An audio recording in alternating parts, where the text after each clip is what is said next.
Never had a bedtime story read? Or just someone to lay by your side when troubles lay heavy on your head? Feeling tired? And you can't seem to stop your thoughts from spilling over with dread. You keep reciting those hurtful words and can't seem to forget what them said. I get it. We all want to fit in. Let's take a deep breath. And remember, it's not what people say to you, it's what you accept. The power was yours all along, and here's a place to remind you of this. Welcome to the world of Rest Time Stories. It's time to give stress a rest.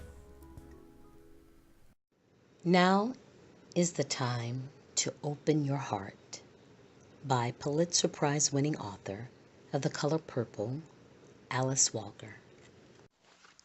Chapter 3, Change. She had dismantled her altar, the candles plentiful and varied, honoring deities from the Virgin de Guadalupe to Che, Jesus to her friend Sarah Jane, who had been shot to death by death squads in Honduras, rested now in a large box beside the door. Her imposing poster of the languid and regal Kuan Yin was rolled up and secured with a blue string. Her classical Buddha, who had begun to look like Ram Dass on acid, she had draped with a purple cloth. Her life was changing. She had felt it begin to shift beneath her feet, or above her feet, because the change had started in her knees. In her 57th year they had, both of them, mysteriously out of the blue begun to creak. At first she thought it was her shoes, an ancient pair of running shoes, noiseless as morning until then. Perhaps it was an article of clothing closer to her ear. But no, it was her knees. They creaked like unoiled door hinges. No bird flying beside her as she ran could make such a squawk. It seemed terrible to her, a failing of her always so quiet and unobtrusive body, the body of a farm girl, sturdy, peasant dependable, but also the body of a dancer, of a graceful, gliding through her days, but no more. To her ears now every move was announced. She was unnerved. She went as soon as she could fathom where to go to visit a knee specialist, to a woman who worked on the joints of athletes. This woman manipulated her knees, her legs, frowned, and ended the session by telling her to stretch every morning, to bring her calves to rest on the countertop in her kitchen while the coffee perked. Furthermore, said this woman, it would probably be useful if you invested in orthotics. She did, and soon felt balanced for the first time, perhaps in her life, until the constant change of shoes, the need to wear sandals in summer, the urge to walk barefoot on the beach and in her own yard, stopped her. After this, wrenching pain in her hips, as her body sought to realign itself in patterns it had always known. Her lover was still supple enough never to have experienced an ache in any part of his body except his head. He'd never experienced her creak anywhere. He was so inexperienced he could not hear her creakiness. He failed to grasp why such a small thing unsettled her. She, surely one of the people born a big, strong woman, such as Holly Near sang about. She wanted kisses on her knees that he could not remember to offer, nor could he understand exactly why kisses should be needed. It boded ill for them. The lover before him would have understood perfectly, a woman closer to her own age. This lover had been capable of endlessly babying her, of kissing any bruise or pain, no matter how slight. Alas, she had soon enough felt smothered and flown the too cozy nest. Still, at times like this, she missed having a lover who could feel, empathize with, her aging body. She had dismantled her altar. Even the photographs of her parents, her mother radiant as a sun, her father glowing as a moon, she had taken down. They now were on the floor, facing the mud-colored wall. For hours she had sat gazing into their beloved faces, all criticism of them forgotten, all complaints exhausted. Nothing remained but love. Not even desire to see them again remained. And she had been disconsolate when they had both died suddenly, when a train rammed their car. And she spent years thinking she might turn a corner somewhere and see them, catch up to them, as it were, because, curiously in her imagination, they were always on a path ahead of her. She saw their backs, dissolving around a long curve in the trail. This room, her altar room, resembled a cave, dark and quiet, like being in the earth, and the candles had been like a hearth, a fire pit, beckoning one to come forward and sit. This was no longer the case. All now was in disarray. Her surroundings mirrored dissolution she felt growing inside herself. And though she had loved her home, her berry-colored house with starry blue trim, she thought frequently of selling it. She even thought of giving it away. It did not seem important, though for years she jumped for joy each time she managed to pay the mortgage or to add some small or large improvement. Now she dreaded thinking about its needs. She noticed a shabbiness creeping in. She who had been so fastidious and never left a single broken thing unrepaired. She found she cared little that the paint over the fireplace was beginning to peel, that the door to the kitchen didn't quite close, that there was a leak beside the bathtub drain. She even thought about these things positively in some new and quite weird way.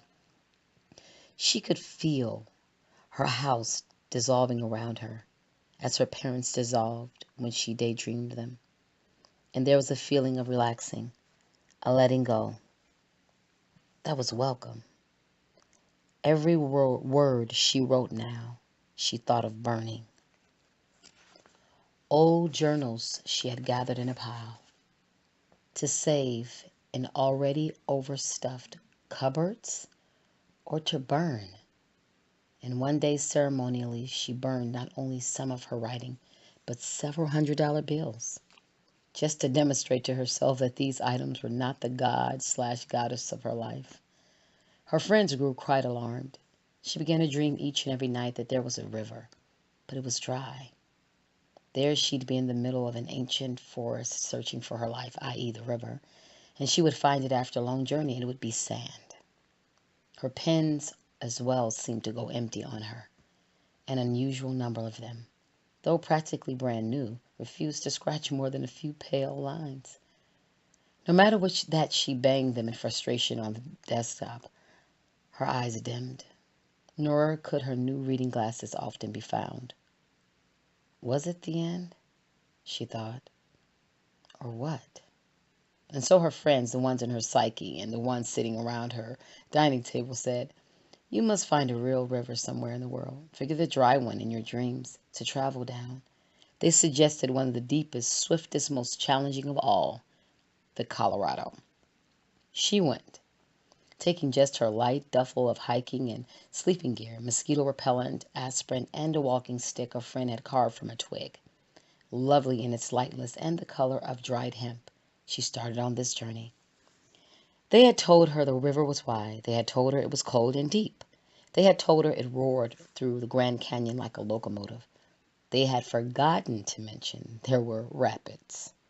And so, the night before the start of the river run, in a motel room, not far from the Grand Canyon's rim, reading at last the material that had been sent to her by the able women who would steer her boat and the boats of the 9 other women journeying also. She sat bolt upright in bed, startling her companion, a friend of many kind and unkind years. "Merde," she said, though she was not French or of that ancestry. "There are rapids involved." Not small, barely perceptible ripples on the river, but mighty upheavals of river itself. The river, in fact, with its 20 and 30-foot waves roiling beneath their tiny wooden dories, would attempt daily to dislodge them. She, having read about this, barely slept, and yet it did not occur to her to turn back. When she did sleep, for a few blissful minutes, just before dawn, at which time they were to leave the motel, she dreamed she was in a high-rise building, living there, and that she was informed it was time for the water to rise. She thought this meant the water would rise perhaps to the level of the gutter outside to the front door. But no. A cheerful dark woman waved from the control room of the Global Water Department, high above her own dwelling, and, pulling a lever, instigated a flow of dark water, so dark a water it resembled oil, and all the floors beneath her were soon submerged. Then her own flat was flooded. She wondered, of course, if she would drown, but apparently not. By some fate she seemed to swim well in oil and water, and she marveled that in the world of non-dream these two were said not to mix. She whispered her dream to her buddy Avoa, who yawned, smiled at her, and said, oil and water, both. Sounds refreshing and rich, before disappearing into the shower. Kate lay abed a few minutes longer, musing. Her lover Yolo had watched her leave, a compact, muscular woman with good skin and creamy white teeth, a woman no longer sure there was a path through life or how indeed to follow one if there was. He'd folded her in his arms, yawning as he stretched her slightly backward. It was already over between them. Both of them felt it. Her journey now was to be with women. Only women. Because of women. And partly because she had seemed to feel and to wonder aloud about the possibility that only women these days dreamed of rivers and were alarmed that they were dry. He had no such dreams, certainly. And if he had had them, he did not recall them on rising, nor could he fathom why this should be so. In fact, dreams, the world of dreams, did not exist for him as it existed for her, and unlike her, she did not sit before the dwindling fire of their hearth, wondering, pondering, nagging the question, really, what does this mean? And she left. He watched the green shuttle stop, the driver lift in her gear, her sleep-creased face appear in a window. Then with a wave, a rapping of her stick against the pane, she was gone. He would have driven her to the airport had she wanted it, but no, she had wanted to leave her house, heading directly into her journey. No long cuddles near the ticket counter, no second thoughts about whether they would be all right. It was like her to want it this way. No fuss. She would meet up with Avoa on the way, perhaps in Phoenix, and then the two of them would be off, as they seemed to manage to do now just about every year. And feeling somewhat abandoned, left, he indulged his critical mind. She was not much of a housekeeper. He thought this while picking up one of his socks he'd discarded near the door, and grimaced at the inner critic. "See," he said aloud. "What do you know?" He went inside the house, and while making a cup of coffee, noticed the cobweb already beginning to attach itself to his cup. It made him laugh. To him, this was the way of life. Turn your back for only a moment while water boils, and you are lost in the scent of things to come. And life puts out a tentacle to grab some part of you. Even the cup from which you prepare to drink is already being pulled, if only so slightly, back to the ground. A ground that moves, changes endlessly, but is paradoxically always the same. Or it had been the same until, as the old ones used to say here lately, these old ones were, generally speaking, her old ones, but she shared them with him. A quaintness of expression, a drollness of thought, that she seemed to garner directly from her dreams. She might awake laughing any time, whether day or night, and expose him to frolicsome going-ons, pithy sayings, beatas bon mot, from perhaps a century or so ago. Sometimes he'd cry, "I don't get it." And she'd laugh harder and say, "Well, I guess you just have to have been there." He would miss her. He already did so. Nothing to do immediately but go back to bed, to burrow under a comforter still warm from her body, still fragrant with her always fresh, slightly spicy scent, in a room which there were always flowers and candles and a feel of the music that she so often played. Haydn and Beethoven, of course, and also the Beatles, Robbie Robertson and the Red Road, and always, and for endless hours, Sade and Al Green. Because they know how to love, she cried, drifting off into a minor squall of despair, an eddy of disappointment, and while hugging her pillow, with the mixed emotions of loss, lust, and resentment, he fell asleep and began immediately to dream. There is a path just ahead of him. Now he sees a large brown foot, hesitant upon it. A green hobbit-like creature sits on his big toe, riding it as if it were a pony. The toad turns into a side trail. The trail disappears in the brush. The hobbit creature vanishes from sight, his green eyes, like his green leafy cap, sparkling. "You are lost, my boy," the spirit being says. "Wait," he calls. "Which way to the river?" His own shout and the desperation with which he calls out awakens him.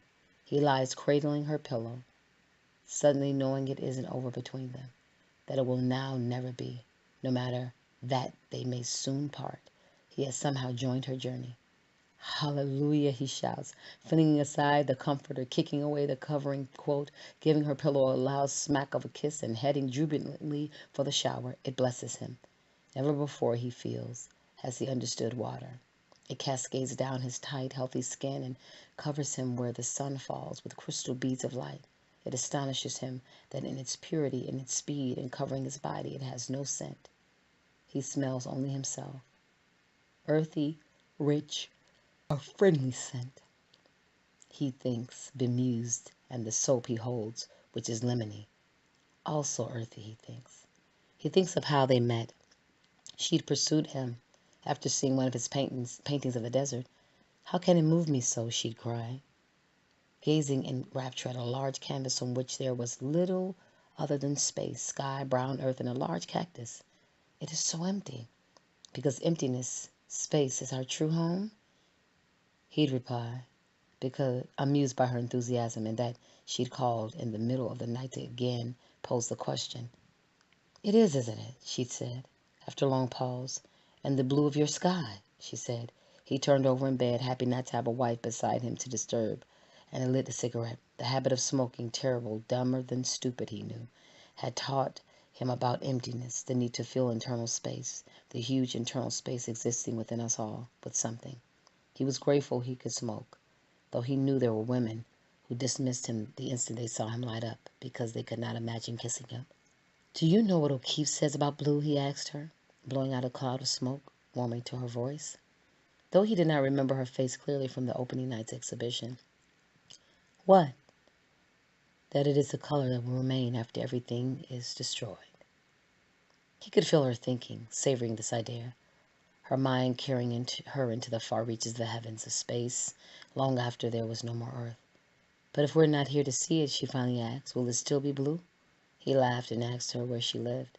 He recognized her immediately when he saw her again, and what he recognized was her energy, which seemed to precede her, as if her spirit were thrusting itself forward into the unknown, dazzled, charmed, challenged, hopeful, happy to be energized by the mysterious, loving the adrenaline rush of surprise. She was some years older than him and made no pretense of being younger. Her hair was graying. She would tell him later she was the sort who forgot to dye it, even when she tried to remember. She also felt humiliated to be eradicating some part of her hard-won existence. "Don't people who try to look younger miss part of their lives?" she queried seriously. She also held a superstition she didn't tell him, that if you lied about your age, the number of years you took off were subtracted by the universe. That's why so many people died sooner than they thought they would.